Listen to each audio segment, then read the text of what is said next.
The research on cholesterol and heart disease, on fats and heart disease, has been reanalyzed and reviewed. New research has been done, new biochemical analysis has been done in the last 10 or 15 years.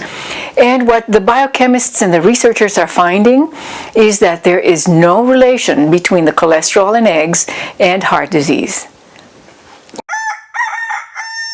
Pastured eggs, and that's not pasteurized, it's pastured eggs. Eggs from chickens who run around in a pasture, scratch around, eat the grass, eat the herbs, eat the plants, eat the worms, eat the larvae, eat the insects. Those chickens, and who get sunlight, that's really important. They're the chickens where their eggs are preventive of all these conditions, the heart disease, osteoporosis, etc., etc., etc. Mary Enig says also that eggs are the second best source of vitamin D. You know, everybody's now talking about how important vitamin D is and how deficient Americans are, especially Americans in the Northeast and states where the sun doesn't shine too much. Mary Enig says, eat your eggs and you won't have to worry about vitamin D. Pastured eggs have vitamin D, but supermarket eggs or even organic eggs that are grown that are laid by hens in confinement, i.e. they don't run around in the pasture, even if they're organic, they do not have vitamin D. So if you're looking for vitamin D, you must contact your farmer's market. Go to a farmer, find a farmer who raises their chickens, ask them, are they scratching around in the pasture? And those are the eggs you want to eat. If you don't know of a farmer's market in your area, just go online. It's localharvests.com. And you can eat 1 egg, you can eat 2 eggs, you can eat 3 eggs. Whatever number it takes to fill you up so that you don't have that gnawing hunger an hour later. Okay, so let me show you first the difference between a pastured egg and a local supermarket egg. Let's do the local supermarket egg first. Okay, these were eggs bought in the last few days. I went to my neighbor's and borrowed them, and she said she bought them from Costco. So these are Costco eggs, USDA grade AA, and here it is. Okay, that is a supermarket egg, regular, and this, by the way, the farmer says that their egg cartons are borrowed. They recycle their egg cartons, so this is don't judge the egg by its carton. This is an egg from our local Amish family. There's an Amish family with 5 daughters, and they raise cows and chickens. And this is where this egg came from.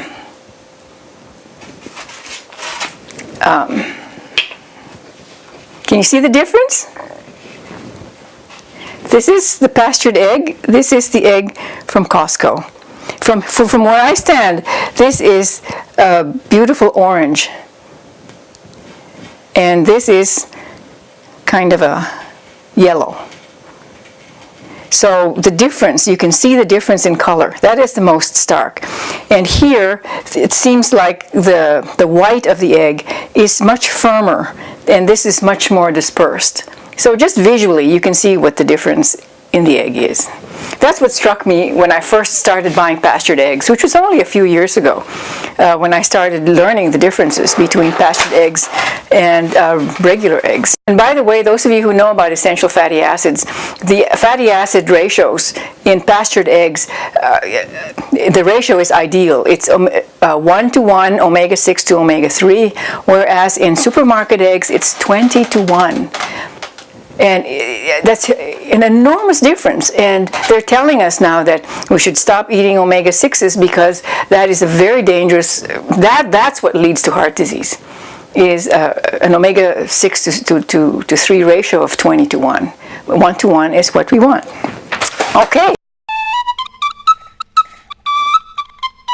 This is a whole dozen for $3. Or even at Whole Foods, a whole dozen for $3.80. So how expensive can that be? When you cook eggs at home, then get the ones that promote health, and don't eat eggs outside unless you know that they're pastured eggs. Okay? So shall we cook them? So you can start making them at home. All right, first thing to know is the kind of pan, not just for eggs, but for anything that you cook. Eggs are cooked most easily in Teflon pans, non-stick pans. But just in the last couple of years, the research has been is quite definitive about Teflon or any non-stick surface putting out gases, toxic gases, when they're heated, even at low temperatures.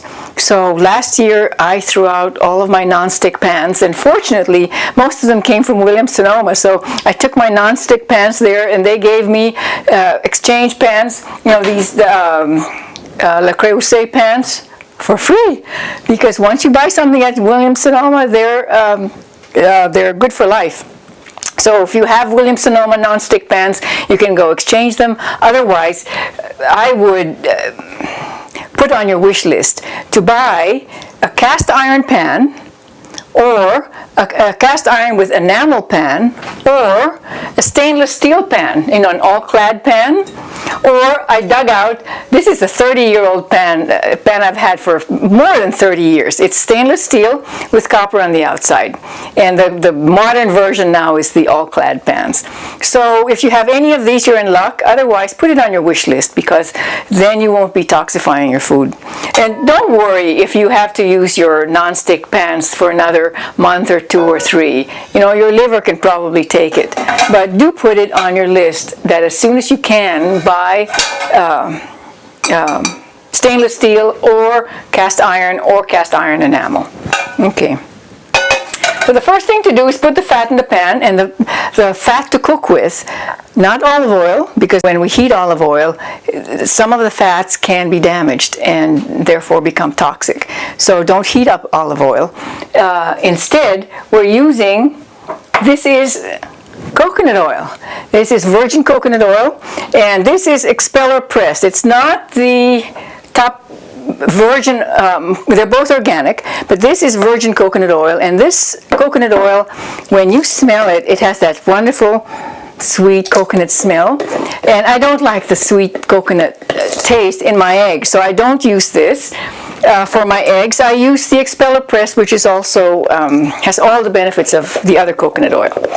So you can either use this coconut oil, and you can see coconut oil is right now between 72 and 75 degrees here, and the coconut oil is part liquid and part solid, if you can see that, and that's fine. At below 70 or 72, it's solid. The colder it is, the more solid the coconut oil gets, and the hotter it is, above 76, then it gets totally liquid, and this is like half and half. Okay, so don't worry if your coconut oil has funny consistency. So we'll put the coconut oil and put, a tablespoon, 2 tablespoons, 3 tablespoons. Don't be afraid of the fat, because coconut oil is also very nutritious and it's excellent for weight loss. So we're going to put the coconut oil in the pan and turn it on. And you want to cook eggs at medium-low. You can start it at medium, but after you see that it's starting to get warm, turn it down to medium-low, because otherwise the white becomes rubbery. You don't want that. Okay, so you put the fat in, and if you don't have coconut oil, you don't want to use it, then you can use butter. Organic butter is okay. Don't use non-organic butter. And why? Because butter is the fat in the milk, and fat concentrates all of the hormones, antibiotics, and pesticides that regular non-organic butter has. So that's the second thing I would buy organic. And better yet, online, Tropical Traditions is a store online that sells raw organic butter. It's from cows that are grass-fed, 100% grass-fed. And the butter is raw. It's made from raw milk. So this is the best butter in the universe. And you can't get it at Whole Foods.